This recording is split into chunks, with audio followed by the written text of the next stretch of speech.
धनंजय मुंडे काल मला स्वतः भेटले आणि मला भेटून एकंदर त्यांच्या संबंधीची जी काही आरोपाची किंवा जी स्थिती आहे याची सविस्तर माहिती त्यांनी मला दिली. त्यांच्या माहितीच्यानुसार त्यांचे काही व्यक्तींशी संबंध होते घनिष्ठ आणि त्या संबंधातून काही तक्रारी झाल्या. पोलीस स्टेशनमध्ये त्यांच्याबद्दलची एक तक्रार ही आली आणि त्यासंबंधीची आता चौकशीची प्रक्रिया सुरू झालेली असेल. हे प्रकरण असं होईल आणि व्यक्तिगत हल्ले होतील याचा अंदाज त्यांना असावा म्हणून त्यांनी हायकोर्टात यापूर्वीच जाऊन आपली भूमिका मांडली किंवा काय त्यांचं म्हणणं असेल ते मांडलं असावं आणि कोर्टाचा एक प्रकारचा एक आदेश हा त्यांनी प्राप्त करून घेतलेला होता. तो हायकोर्टाचा आदेश होता आणि त्यामुळे त्याच्यावर आणखीन काही भाष्य करण्याचं कारण आहे. आता प्रश्न तिसरा राहिला की त्यांच्याबद्दलचा आरोप आणि त्याचं स्वरूप. माझ्या मते त्या आरोपाचं स्वरूप गंभीर आहे आणि साहजिकच यासंबंधीची काय विचारणे हा पक्ष म्हणून आम्हाला लोकांना करावा लागेल आणि यासाठी मी पक्षाचे जे माझे प्रमुख सहकारी आहेत त्यांच्याशी माझं अद्याप काही बोलणं झालेलं नाही, पण या सगळ्यांना मी पूर्णपणानं विश्वासात घेणार आहे. त्यांच्याशी हा विषय सविस्तरपणानं मांडणार आहे कारण माझ्यापुढं श्री मुंडे यांनी सखोल आणि सविस्तर माहिती माझ्यापुढे सादर केलेली आहे.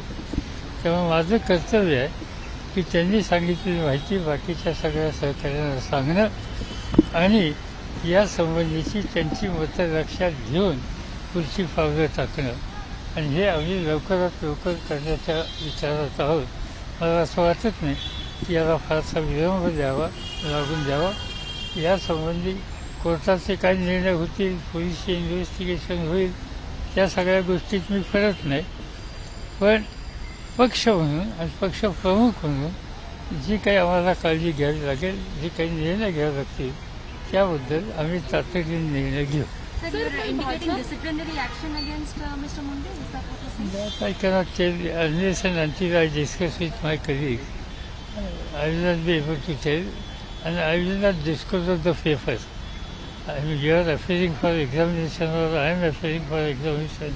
So to disclose papers is not proper unless you go and complete the process. Sir, भाजपकडून वारंवार मागणी होतीये की नवाब मलिक आणि धनंजय मुंडे यांनी राजीनामा द्यावा. याच्यामध्ये कुठे राजकारण सध्या बघायला मिळतं का या दोन्ही प्रकरणात? असं आहे की त्याच्यावर मी काही फारसं भाष्य करू इच्छित नाही कारण मी देवेंद्र फडणवीसांचं स्टेटमेंट वाचलं.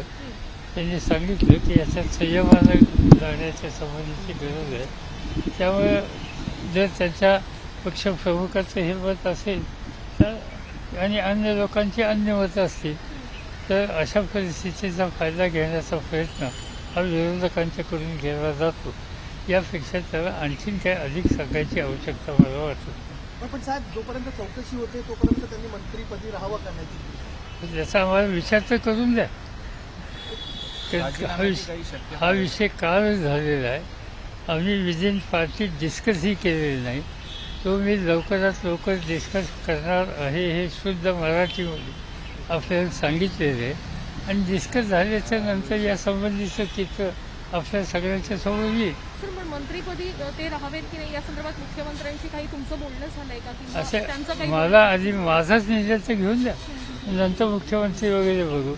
त्यामुळे आम्हाला आमच्या सहकाऱ्यांशी चर्चा करून पुढची आपली भूमिका काय असावी याचा विचार निर्णय होईल. त्यावेळेला आम्ही निर्णय घेऊन त्यासाठी आम्ही मुख्यमंत्र्यांची वाट बघायचं कारण नाही. आम्हाला पक्षप्रमुख म्हणून निर्णय घ्यावा लागेल. तो त्याच्यात कोणावर अन्याय होणार नाही याची काळजी घ्यावी लागेल. त्याच्याबरोबर या म्हणजे तक्रारीचं गांभीर्य लक्षामध्ये घेऊन त्याची नोंद त्या पद्धतीने घ्यावी लागेल. पोलिसांबाबत थोडे प्रश्न उपस्थित केले जातात की पोलिसांनी तक्रार घ्यायला उशीर केला याबाबत, कारण आमची तक्रार घेतली नाही. असं ती माझी माझ्याकडे नाही आहे कारण मी काही त्याच्या खोलात गेलेलो नाही. मला फक्त त्यांनी सांगण्यात आलं की पोलीसमध्ये काल कंप्लेंट केलेली आहे त्यामुळे काल कंप्लेंट केली आणि आता टी व्हीवरची बातमी खरी खोटी मला माहीत नाही, पण आता मी पाहिली की त्यांचा दबाव वगैरे घेणं ही प्रक्रिया सुरू झालेली आहे. याचा अर्थ पोलीस आपलं काम करत आहेत. सर, अशा पद्धतीने जुनं प्रकरण जे आहे ते पुढे आलेलं बघायला मिळतं. याच्यामध्ये पुढे राजकारण सध्या होताना बघायला मिळतंय की कोणी याच्या मागे वाली आहे असं असं आहे की आज आपण कोणा आरोप करणं बरोबर नाही. आधी आपली पोझिशन स्वच्छ काय आहे ती सांगण्याची गरज आहे. मग त्याच्यात मी इतरांच्यावर आता आरोप करणार नाही. आता माझ्या सहकार्याच्यावर आरोप झालेला आहे, त्यामुळे त्यातलंच वास्तव चित्र काय आहे आणि त्याच्या पुढची आमची भूमिका काय ही माझ्या दृष्टीनं महत्त्वाची आहे. त्यामुळे मी इतर कोणीतरी याच्यात काही करता येईल किंवा काय या प्रकारे आज बोलणार नाही. उद्या ज्यावेळेला सगळं स्वच्छ होईल त्यावेळी सांगता येईल. साहेब, धनंजय मुंडेंनी तुमच्याकडे राजीनामा सोपवला, यात काही कितपत माहिती तथ्य? देण्यात आलेली नाही असं एक प्रकरण आहे. एक प्रकरण आहे की माहिती दडवली गेली आहे, माहिती सांगण्यात आली नाही ॲफिडेव्हिटमध्ये इलेक्शनचं, हे एक प्रकरण आहे, एक आरोप आहे. दुसरे आरोप जे गंभीर स्वरूपाचे आहेत, बलात्कारासारखा गंभीर आरोप आहेत. दोन्ही प्रकरणात त्यांना तिथे अडचण दिसते या प्रकारे. असं मी तुम्हाला सांगितलं ना की त्यांनी त्यांची भूमिका मला सांगितलेली. त्यांची भूमिका मला सांगितल्याच्या नंतर मला एकट्याला सांगितलेली आहे. असे निर्णय पक्षाच्या संघटनेत घ्यायचे असतात आणि संघटनेतल्या प्रमुख सहकाऱ्यांना विश्वासात घेऊन घ्यायचे असतात आणि ती प्रक्रिया आम्ही लवकर करणार आहोत. पवारसाहेब, तुमच्याकडे धनंजय मुंडेंनी राजीनामा सोपवला अशी चर्चा आहे, यात कितपत तथ्य आहे? मला ही माहिती नाही. म्हणजे हे माझ्या ज्ञानात भर टाकली तुम्ही, त्याबद्दल मी आपला आभारी आहे. पण माझ्याकडे असं काय आलेलं नाही. Kerala media also here. I will finish. How? I will come to Kerala. I know that you are interested. तुमचा हा विषय संपला, आणखीन एका विषयावर बोलायचा आणि तो म्हणजे दिल्लीमध्ये सुरू असलेले शेतकरी आंदोलन. या आंदोलनामध्ये गेले जवळपास 54 दिवस दिल्लीच्या कडक थंडीमध्ये हजारोच्या संख्येनं आज शेतकरी सहकुटुंब त्या ठिकाणी बसलेले आहेत. आपण जर त्या ठिकाणी गेलात तर जवळपास 5 किलोमीटरच्या रस्त्यावर पूर्णपणानं तो रस्ता त्यांनी ऑक्युपाय केलेला आहे. आता या सगळ्या लोकांच्या संबंधीच्या काही मागण्या होत्या.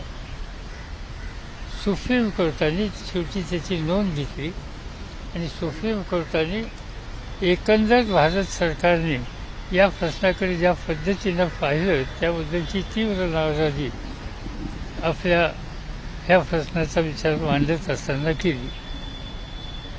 पण ती जी सुप्रीम कोर्टाने भूमिका घेतली त्याची नोंद घेतली त्याचं आम्ही स्वागत केलं.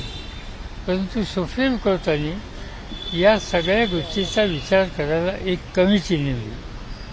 त्या कमिटीचं कॉम्पोजिशन बघितल्याच्यानंतर त्यातील प्रत्येक व्यक्ती ही ज्या बिलांच्या संबंधीची तक्रार आहे त्या बिलांचं समर्थन किंवा त्या विचाराची आहे अशा प्रकारचं चित्र यापूर्वी आपल्याला कुठं ना कुठेतरी भाषणामधून लिखाणामधून मिळालेलं आहे. आणि त्यामुळं या समितीच्या संबंधीचा विश्वास हा तिथं बसलेल्या लोकांना अजिबात नाही आहे.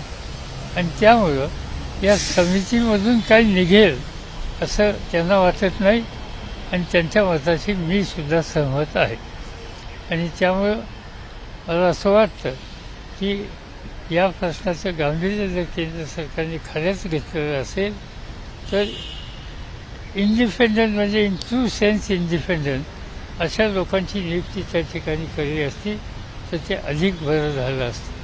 हा दुसरा प्रश्न. आणि तिसरा जो काय प्रश्न तुम्ही मला विचारला आता इथं कोणतरी विचारलं regarding Kerala.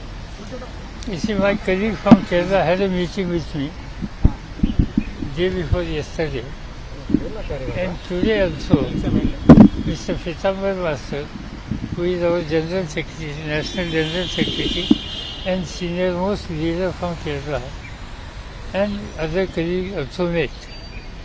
They have explained the ground level situation of the Kerala. After hearing them, I decided that I myself will visit the Kerala at appropriate time. Firstly, I should not forget last 40 years we are part of the left front.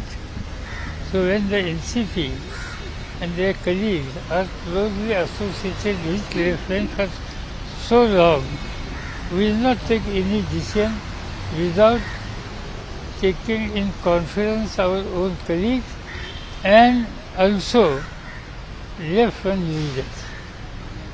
Tentatively, I was told the Vidhan Sabha session of the Kerala has begun and that will be over on 22nd or 23rd. I don't know the exact date. So immediately after the last day of the Kerala session, I am planning to go to Cochin, discuss with my all colleagues and discuss with concerned other front leaders and then come to some conclusion. As on today, we have not taken any decision. As on today, we are part of the left front and after consulting my all colleagues in Kerala, we will take a final view. Congress leader Umman Chandi contacted you. Umman Chandi had a talk with me, but just nothing. Okay. No specific proposal. Just he contacted me, asked about my health and others. Okay. Have you had discussion with Sitaram Yechuri? Yeah, in fact, Sitaram Yechuri, then Congress Raja, we had a meeting day before yesterday regarding Kisan issue of Delhi. We have not discussed Kerala issue. कृषि कानून के सिलसिले में हिंदी में जाना है। कृषि कानून के सिलसिले में दिल्ली वाला प्रश्न सर, हिंदी में जाना हिंदी। पीछे 50 दिनों से भी ज़्यादा दिल्ली के किसान इस ठंड हवा में सड़क पर बैठे हैं। लाखों के संख्या में वो वहाँ बैठे हैं और जो कानून किए गए इस कानून के बारे में उनकी कुछ व्यू है, उनकी कुछ डिमांड है। हम समझते थे कि भारत सरकार इनका संघर्ष जो शांतिपूर्ण चालू है उसे गंभीरता से ले जाए, मगर इसमें कुछ कदम भारत सरकार की तरफ से ठीक तरह से उठाए नहीं, इसलिए शायद सुप्रीम कोर्ट ने इसमें कुछ अपना ओपिनियन दिया और साइमल्टेनियसली सुप्रीम कोर्ट ने एक रास्ता निकालने के लिए 4 मेंबर कमेटी अपॉइंट की। ये कमेटी में जो काम करने वाले लोग हैं, खेती के क्षेत्र में कई साल काम करने वाले लोग हैं, ये मुझे मैं नज़रअंदाज नहीं करता हूँ, मगर उनके कुछ व्यूज़ हैं। जो कानून बनाए हैं ये कानून के समर्थन के पक्ष में इनमें से कई लोग हमेशा अपनी नीति लोगों के सामने रख रहे हैं और इसलिए जो संघर्ष कर रहे जो किसान, इनको ये भरोसा नहीं कि जो कमेटी अपॉइंट हुई जिनका व्यू ही इनकी डिमांड के खिलाफ है, इस कमेटी से हमें कुछ न्याय मिलेगा ऐसे उन्हें विश्वास नहीं और इसलिए उन्होंने अपना ये संघर्ष चालू किया है। आज मुझे महाराष्ट्र के खास तौर पर लेफ्ट एंड अन्य पॉलिटिकल पार्टी के 15-16 कलीग्स मुझे मिले, कांग्रेस ढवले, कांग्रेस रेड्डी और कुछ सदी, और इन लोगों ने जैसे Punjab, Haryana, western UP, then Rajasthan, वहाँ के किसानों की कुछ नीति है, उन्होंने कुछ संघर्ष शुरू किया है। इस लाइन पर महाराष्ट्र में भी कुछ एक सामूहिक भूमिका लेने की आवश्यकता है, ऐसा एक प्रपोजल हमारे सामने रखा। हम सब मिलकर इसमें तय करेंगे। बस ओके सर, थँक्यू। धन्यवाद साहेब, खरं तर सध्या एक वेगळे आरोप सध्या नेत्यांवर होताना बघायला मिळतात। एकूण काय सांगाल, कारण एकीकडे निवडणुका जवळ येतात, दुसरीकडे अशा पद्धतीचे आरोप सध्या होताना बघायला मिळतात। म्हणजे कोणत्या आरोपाच्या तर धनंजय मुंडे यांच्या प्रकरणासंदर्भात सुद्धा कुटुंबियांवर काही आरोप करताना असं काही झालं? आता पहिल्यांदा तुम्ही नवा मलिकांचा जर इश्यू घेतला तर नवाब मलिक हे राज्याच्या मंत्रिमंडळातले एक महत्त्वाचे मंत्री आहेत आणि व्यक्तिगत त्यांच्यावर कुठलाही आरोप झालेला नाही. तो आरोप त्यांच्या नातेवाईकाच्या संबंधी झालेला आहे आणि या संबंधी त्यांना संबंधित यंत्रणेनं अरेस्ट सुद्धा केलेलं आहे. त्यामुळे त्या यंत्रणेला पूर्णपणानं सहकार्य देणं आणि वस्तुस्थिती ही समाजाच्या समोर आणणं हे अत्यंत गरजेचं आहे आणि ती इन्व्हेस्टिगेशन करणारी जी यंत्रणा आहे ती त्या पद्धतीनं काम करेल अशी माझी अपेक्षा आहे आणि त्याला पूर्ण प्रकारचं सहकार्य ही संबंधितांच्याकडनं दिलं जाईल याबद्दलची काळजी ही ते घेतील असा मला विश्वास आहे. एक दुसरी गोष्ट अशी की मगाशी मी सांगितल्याप्रमाणे नवाब मलिक यांच्या संबंधीची काही तक्रार काही आरोप त्यांच्याबद्दलचा नाही आहे. गेल्या अनेक वर्ष महाराष्ट्राच्या साधून जीवनामध्ये नवाब मलिक काम करतात. मला असं वाटतं की महाराष्ट्राच्या विधिमंडळामध्ये ते 25 वर्षाच्या पेक्षासुद्धा अधिक वर्ष असू शकतील, पण त्या सवन कालखंडामध्ये त्यांच्यावर व्यक्तिगत असे कधी आरोप झालेले नाही.